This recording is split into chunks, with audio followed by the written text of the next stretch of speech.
Jerry Gidel is ready to bring his own estimates for the USDA report after the Pro Farmer Tour right here on Connected Farmer, your channel to keep you up to date with the latest trends in agriculture and livestock. Stay tuned and don't forget to subscribe.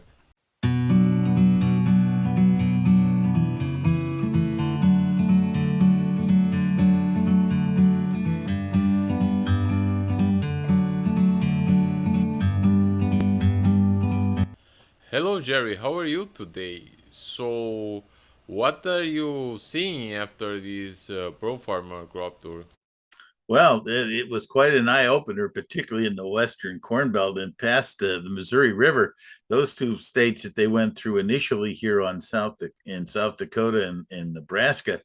Boy, they had some significant numbers down there. Actually, had a number on South Dakota below 120 bushels versus the USDA's 147 bushel number.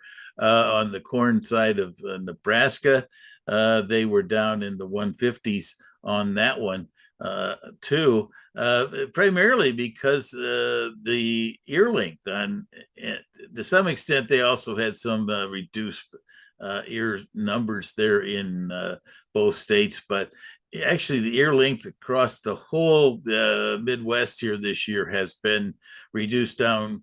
I don't know if it's a full half inch on their measurements, but definitely uh, you don't measure inches in 4/10 of an inch, but that's the way things are in the digital world.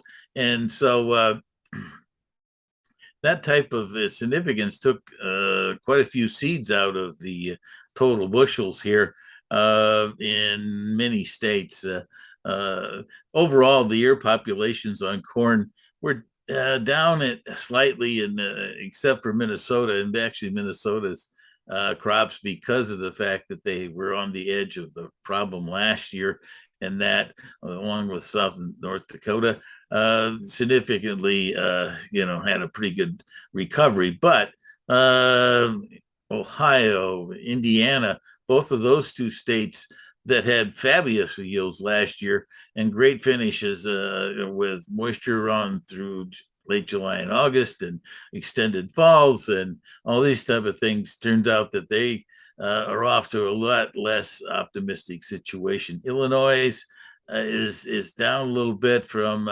last year they had a very optimistic number at this time of year. It did come down to 202 at the end of the year because of actually some of the things we saw on our crop tour last year, not so much this year, and that where we had a lot of drowned out spots and also the from there. But then Iowa was really a mixed bag. There were some good areas, there were some bad areas.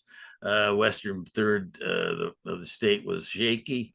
Southern Minnesota was good as it can be.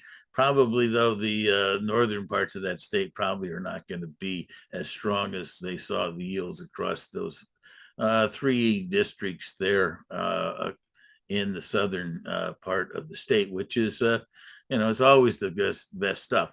But getting back to the corn numbers here, the overall situation there.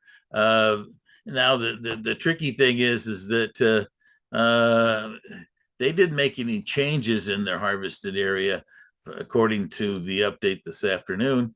But putting together their yield numbers, which interestingly enough, there's been a pattern on some of these things in the past where certain areas of the state have been less traditionally versus the other side of the coin on corn. But in this case, like South Dakota, instead of having potentially a lower yield than what came out of the tour results there at 118, they did end up boosting it up because of the fact that really the northern part of the state had more moisture than down there in the southeast corner. And to some extent, the Nebraska yields also will probably see a little stronger scenario because of irrigation. Put it all together, and the real twist of it is that they came up with a 168 bushel yield down. Wow. I guess that's 7.5 bushels basically from the USDA. That is quite well. I think it's a wake up call as to what really is out there and what the impact of the heat. Now, I think a lot of people felt like that. Oh well, Iowa got dinged a little bit. The Eastern Corn Belt heat wasn't that significant, but I think the real twist of it is a lot of that crop here in the U.S. was impacted by some significant dryness and heat in the month of June, ahead of pollination, early July. Things after that period of time here in the Eastern Corn Belt, there was occasional 90, but in most cases, there wasn't long streaks. But you put the other side of the coin here, out past the Missouri, it was out there. And the tricky thing is that the ears are formed in that pre-pollination period. And since we've had shorter links here this year on each of the years, I think that's probably the biggest surprise as to how that came to those yields. But uh, right now, at least, let's not get too far ahead of ourselves. The USDA is not likely to be able to project some number below 170 here on the September report, because they're just out there just getting their feet wet on getting their plots out there, getting things measured basically as a plant populations on corn and soybeans, and maybe just a little bit of initial analysis.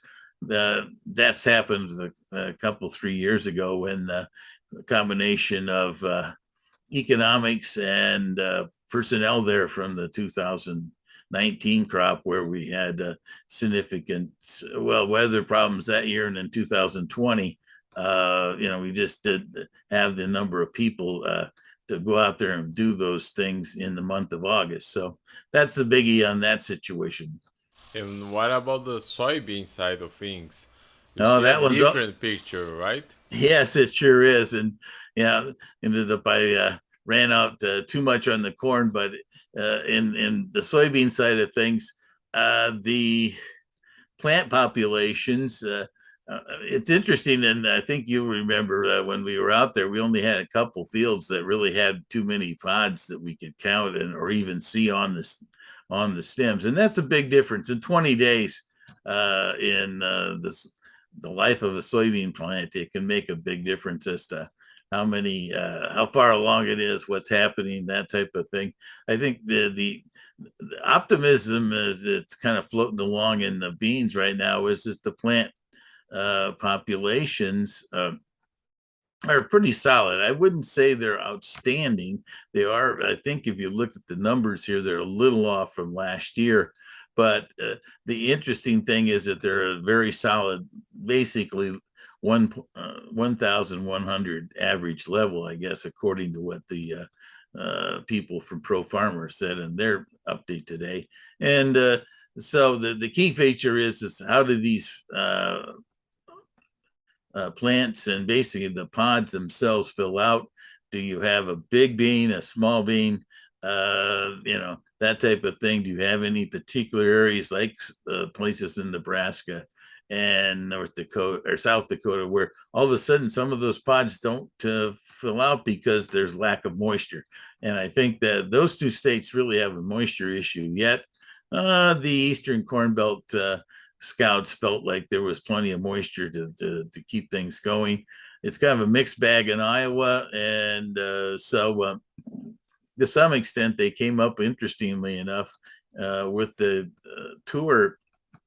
Excuse me, the Pro Farmer Tour average U.S. yield estimate is only 57. Excuse me, 51.7. That's only down 2/10 of a bushel from the USDA's number.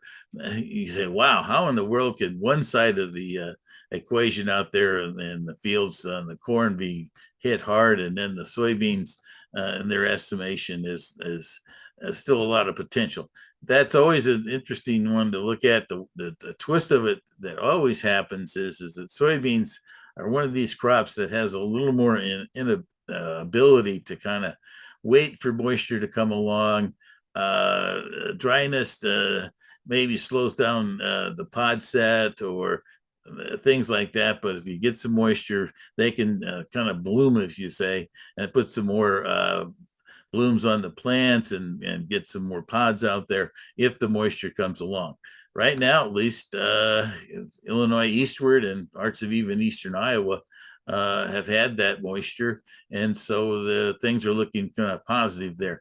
I'd have to say though that we still have two states and maybe a third or half of Iowa that's maybe not so good on that situation. So that's what we have to look at going forward here. Yes, and for the wheat side of things, the big impact is the drought in China. Yes, yeah, that is a factor. Uh, it's interesting. There's been a lot of publicity and all that kind of stuff, and rightly so. It's been a significant heat wave situation that's really been from Shanghai and southward towards Hong Kong, and it's extensively across into the central part of the country, and that's really hitting the potential wheat and rice areas, particularly the rice at this time. And a lot of the wheat, of course, has already been harvested, but it's a significant factor in the total supplies of grains over there. Corn and soybeans right now are not getting the blunt of it, but the one thing it does impact though is the feed usage in general. I think high costs and things like that. The how much the Chinese want to purchase things and things like that. They have really, in the last 6 months or to a year, they've really been watching their pennies over there, and rightly so, with the price relationships here on meat and things like that have got surprisingly the price point for pork over there to sell it's very low, and so the people that are feeding those animals are not they're not putting as much protein into things. Maybe they're using some other poor quality feed grains and that, and so that's another feature in this thing that's psychologically. The twist of it is that we've had that kind of commentary for a while, and guess what? This week they did step up and buy 517,000 tons of new crop beans for fall type purchases and that. So even in the midst of this thing, and it's always a situation when you're dealing. People look at the economics sometimes and say nobody's going to do anything, but fortunately or unfortunately, depends on your point of view. The animal still needs to have something for sustenance, and so that does end up prompting purchases sometimes, even if the economics don't always look towards the big purchases in that. And the twist of it is that if things do pick up in the world, and right now there's still a lot of negative ideas about economics around the world. Just today, the U.S. Fed chairman talked about still keeping interest rates high and keeping inflation under control and that type of thing. And yeah, that's definitely the great concept of it, or the right thing to say in that. But at this point, at least on the agricultural side, the total number of bushels we have available on a worldwide basis still is a very important statistic. And I think that's one of the features we've got to deal with. Ukraine, U.S. weather, South American weather as we start to go into the fall, all those are going to have big impacts as we go over the next 2 or 3 months. All right, we are ready for the next USDA report we'll discuss here. Yes, yes. Well, I'd have to say that the 168 might not be available to us in September, but just even looking at the impact of the taking the 172 and a half type of number, 3 bushels down, that really starts tightening things up. I kind of put a number out there about 1.1, 1 billion, 150 a million level, and that really makes a difference. The soybean side of things are already a little tight, so that one might just go down a little bit, even with this small number. But right now, at least, early next week should have some excitement going on. I guess the key question is do we get buyers above $15 in beans and above $7 in corn? All right, thank you very much. Have a good night and good weekend.